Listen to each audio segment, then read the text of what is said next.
Hi சூப்பர்ண்ணே. ஆமாம், பாருங்கள் மினிஸ்ட்ரியில் அவ்வளோ சூப்பராக அவ்வளோ சந்தோஷமாக இன்றைக்கி போச்சு. இன்றைக்கி வந்து நல்லா சாப்பிட்டு மினிஸ்ட்ரி முடித்தேன், சாப்பிட்டு அப்படியே வந்துட்டேன். வந்து அப்படியே கரெக்டான சூப்பரான ஒரு லொக்கேஷன் மாட்டிச்சு. அப்படியே உங்களுக்கு அப்படியே ஜாலியாக அப்படி சொல்லிடலான்னு.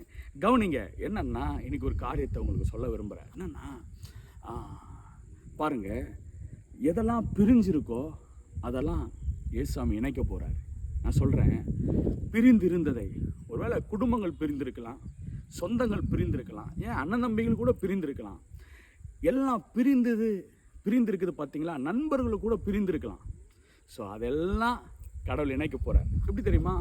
பாருங்கள், பைபிள் இப்படி வார்த்தை சொல்லுது, தேவன் இணைத்ததை மனுஷன் பிரிக்கா இருக்க கடவன்.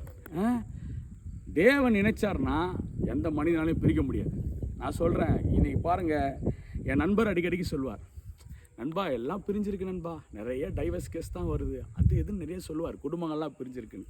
நான் சொல்கிறேன், தேவனுடைய இணைப்பில் யாராலையும் பிரிக்க முடியாது. தேவன் இணைக்கிறவராக இருக்கிறார். ஆமென். தேவன் இணைப்பார், தேவன் இணைப்பார். நான் சொல்கிறேன், இயேசுவை நம்புங்க. இணைக்கிற தேவன் உங்களுக்கு ஒருவர் இருக்கிறார். அவர் இணைச்சிட்டார்னா யாராலையும் பிரிக்க முடியாதுங்க. ஓகே, நீங்கள் நல்லா இருப்பீங்க. God plus.